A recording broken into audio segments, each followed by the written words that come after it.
Hello, everyone, and welcome to the Sauna stream with Sauna Lake.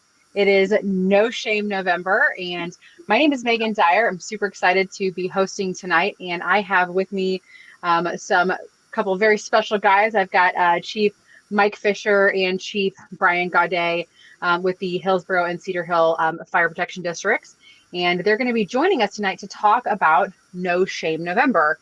You've probably heard of No Shave November.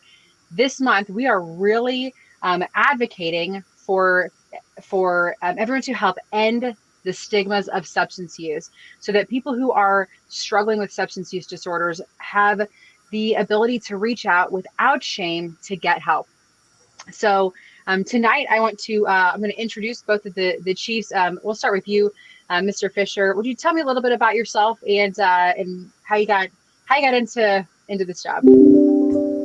Well, I started as a volunteer in Cedar Hill close to 30 years ago, and I fell in love with it, and it just progressed, and I stayed here, and they eventually hired me full time, and I've just been lucky enough and fortunate enough to work myself through the ranks all the way to fire chief, and so I just kind of luckily stuck it out here and made my way through the ranks.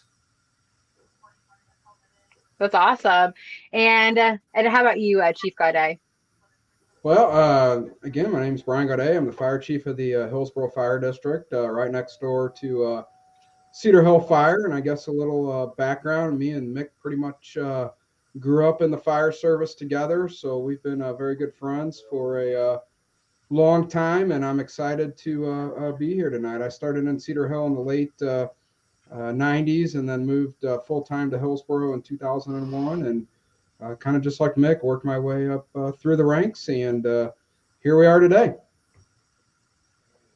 That is really great to hear. And I know I shared this with you folks before we went live, but I have a huge appreciation for your profession. I know a lot of other folks do. So I thank you guys for taking time out of your no doubt busy schedules to join us for No Shame November.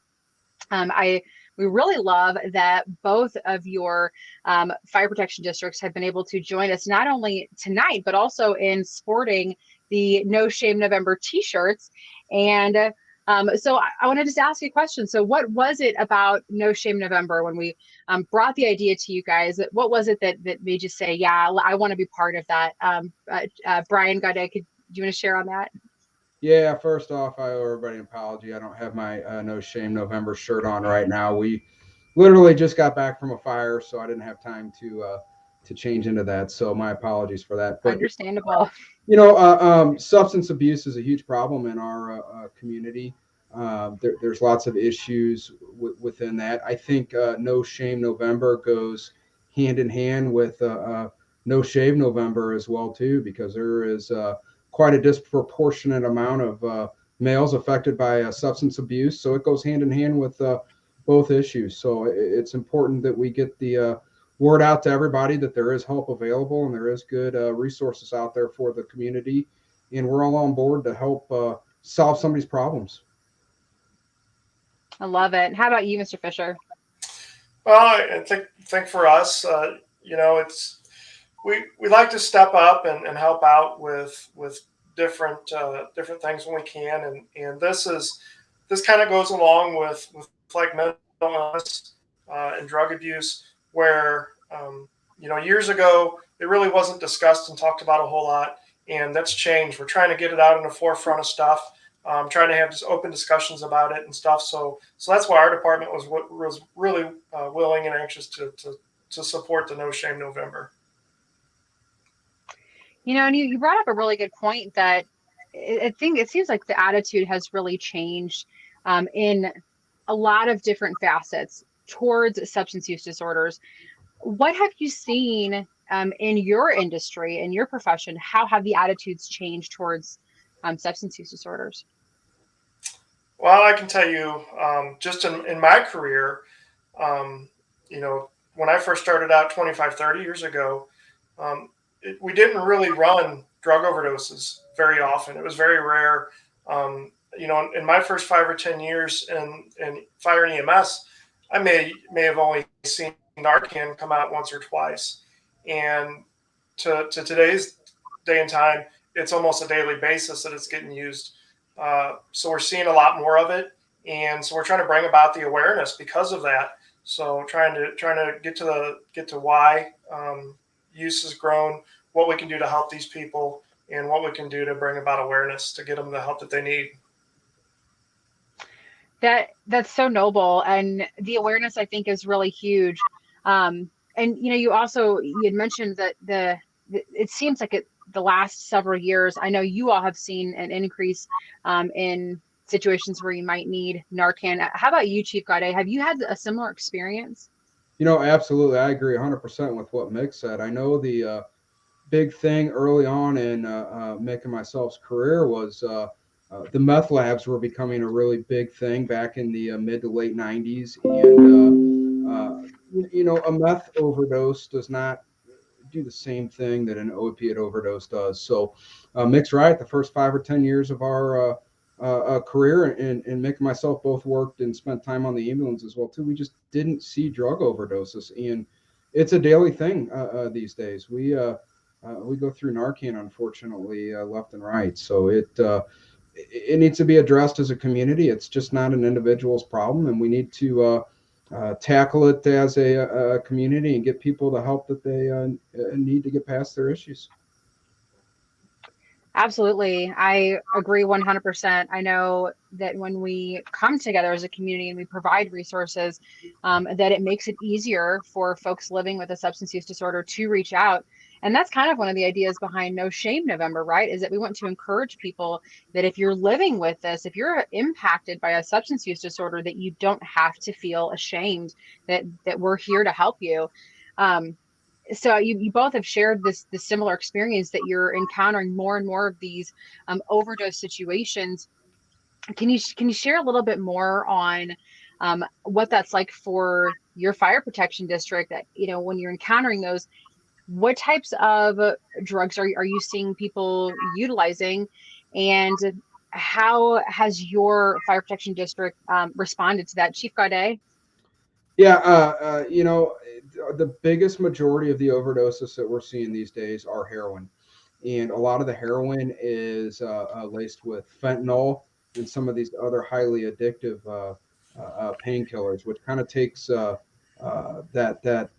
initial heroin and makes it more addictive, and unfortunately takes the um, person using it back to the dealer for more and more and more. So, yeah, it's an everyday thing with heroin, and we're really concerned about what they are lacing this stuff with as well too. So I think it's pretty important that some of these people know what is in this stuff. It's dangerous, and it will unfortunately kill you.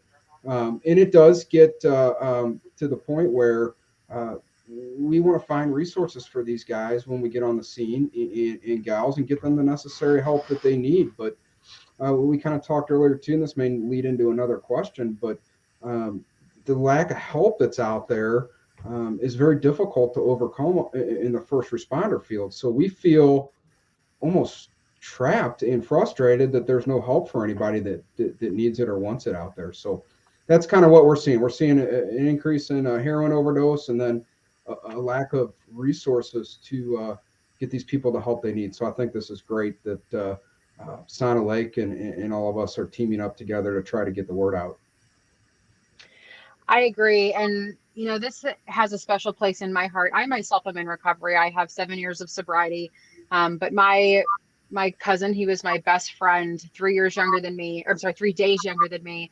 May as well have been a brother, right? He traveled a similar path that I think a lot of folks have traveled, where either they start with pain pills and those type of opioids, and it ends up leading into heroin, and the next thing you know, it's what else is bigger and stronger that I can take that will work, because heroin's not cutting it in. Right. Or they're getting heroin laced with fentanyl. And in 2010, my cousin died of a fentanyl overdose, and it's crazy to think that was 11 years ago. But I can think back then, that was one of the first times I'd ever even heard of fentanyl. It was newer on the streets, so to speak, and now it just seems like it's everywhere. Chief Fischer, I know Chief Gaudet had mentioned resources. I know my family would have loved to have had more resources back in 2010. But again, here we are a decade later. This is still a problem in our communities.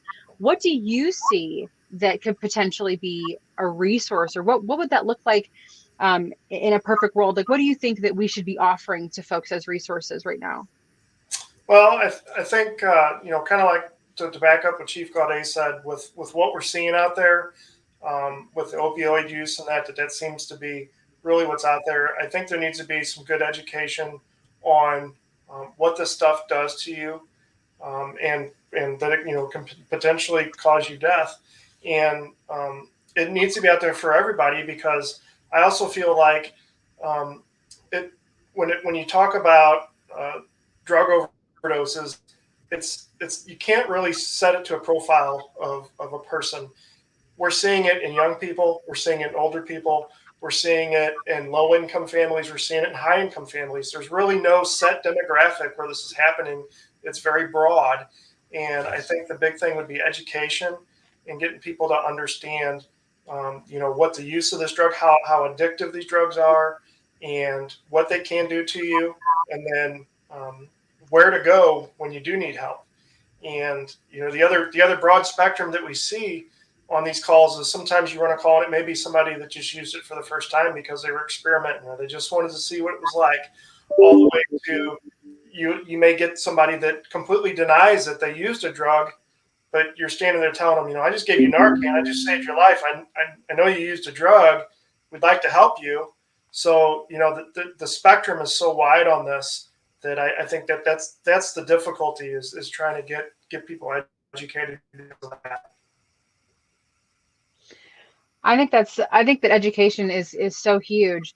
And I'm curious, how often do you gentlemen see people that when you go to administer Narcan, or you're going to one of these calls where there's been an overdose, how often do you encounter people who say, yeah, I need help, versus the folks who are, arm's distance, like I don't want help, maybe because it's the shame, maybe the fear. How often do you have people who are willing and ready to say, yeah, please, I need some resources? Well, I think on our end, a lot of the times what we see is not necessarily the individual that wants help, but the family of that individual that needs those resources to help guide those individuals to some sort of a treatment program. Family, I think, is so important in healing people past their addiction. A lot of times, trying to get to the family and just letting them know what resources are available for them is a huge step in the right direction. And that goes back to exactly what Chief Fischer said with education. I agree. I think it does. It starts in the home. It starts with loved ones. Um, so I know this is a community issue, right? We talked about that. Um, what what message do you want to share with your community about No Shame November, about people who are living with a substance use? Like, if you could say one thing to the community, what would it be? Chief Fisher? I think it's just we're here to help you. So we say that every time we encounter one of these calls, whether the person's looking for help or not, we always let them know we're here to help them. Whether it's helping them with just that single event where they overdosed, or to help them even further to try to find additional help and resources that they need. I hope people hear that. How about you, Chief Gaudet? I think, on our end, having a little bit of empathy is extremely important as first responders towards these folks, and letting them know that we're here to help no matter what the situation is. There's no judgment on our end. And if you want help, if you need help, we will help guide you to get those resources that are available out there, be it through the hospitals or in an organization like Sauna Lake or some of the other healthcare providers that are out there. There are resources. I think there needs to definitely be more in the state of Missouri, but that might be another question. But yeah, we definitely just need to get the education out there and let them know that we're here to help, non-judgmental. That non-judgment is so key, right? I think that because there is such a stigma attached um, to substance use disorders, whether it be from the media or how it's portrayed in in Hollywood, to even the glorification we see of drug use, even among, some social circles. I think that for people to know that, hey, it's okay. We're not here to judge you, that we want to give you help, that there is hope out there, that you don't have to live this way, right? That things can get better. I really hope that's a message that people will get out of, not only No Shame November, but also just interacting with your team of first responders, because a lot of times you could be the only voice of help somebody might hear. They may not get it from their friends or from sometimes even their family, sadly. So I'm so glad to hear that you guys are, of that mindset, of putting people first, that we're all humans, right?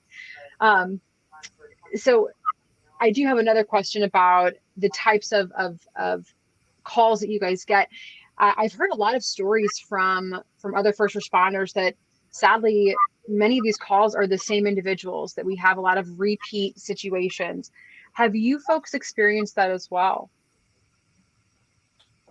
Yeah, it does happen quite frequently.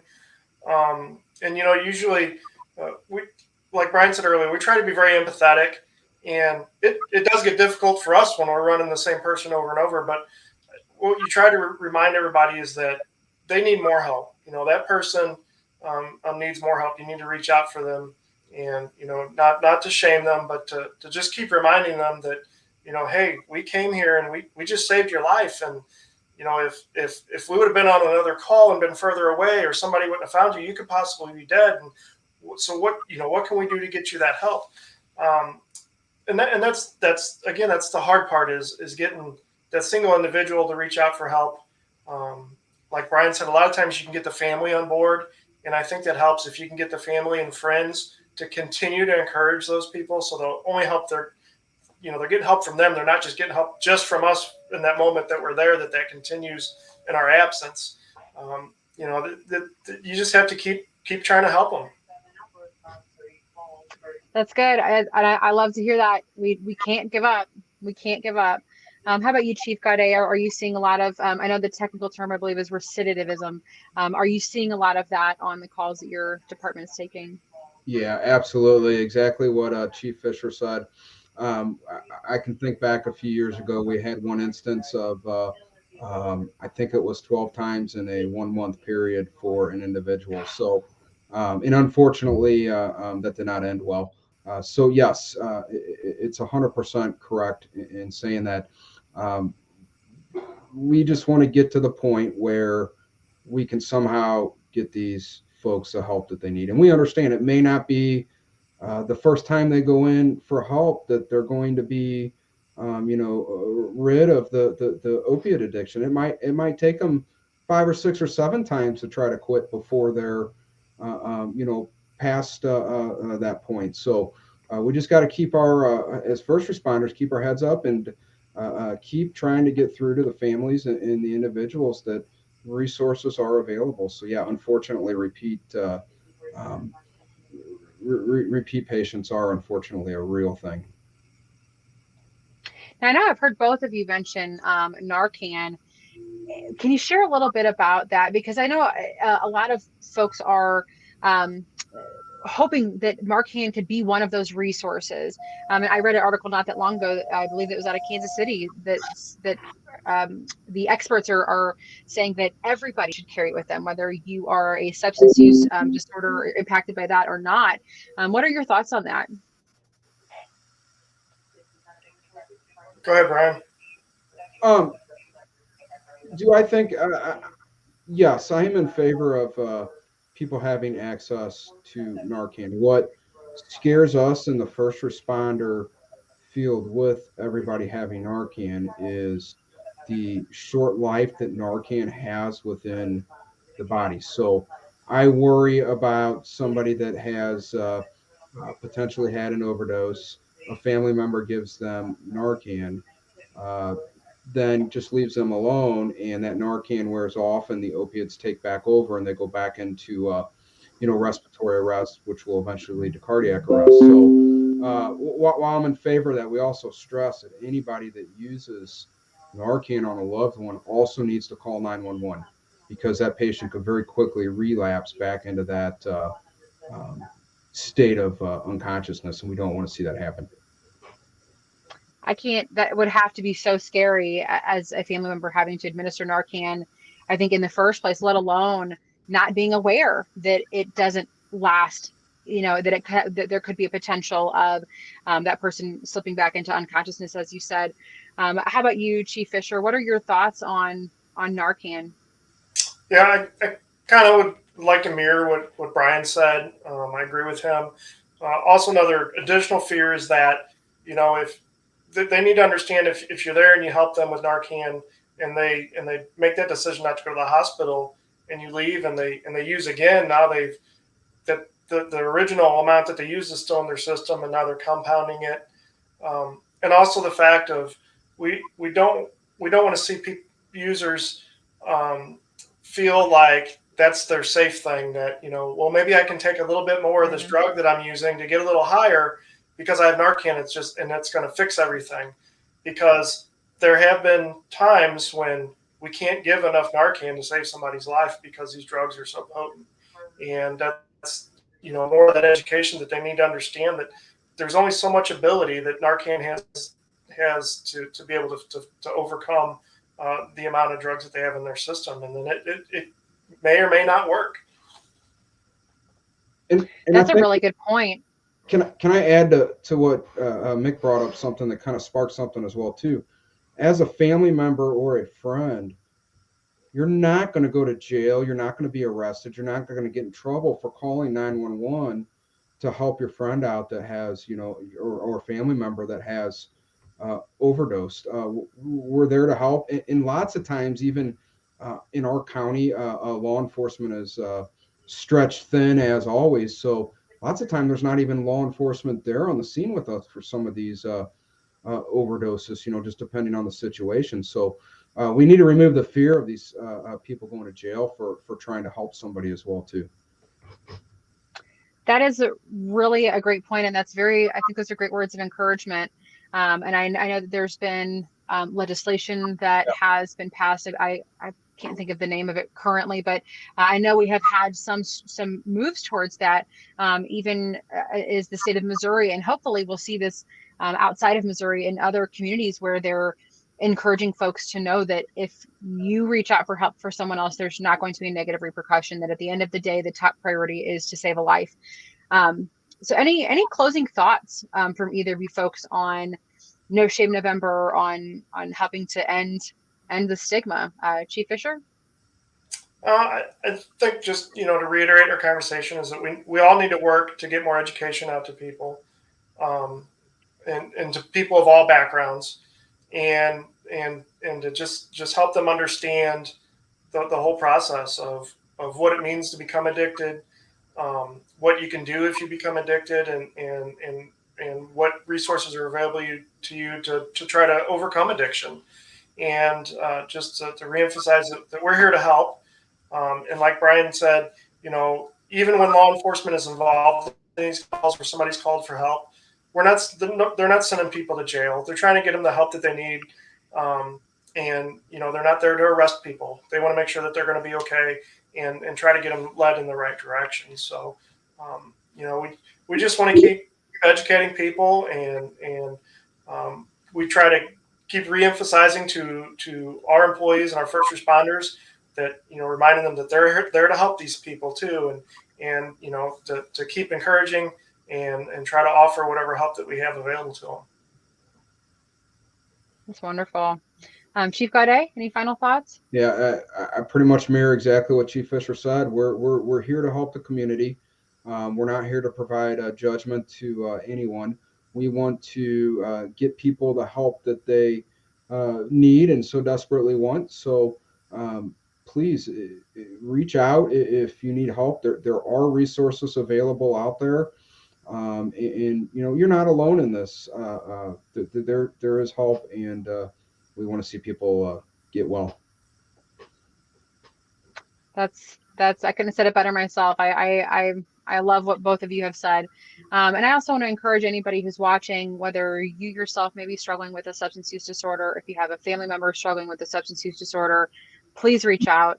Sauna Lake is here to help. We've got our website and our phone number here on the bottom of the video.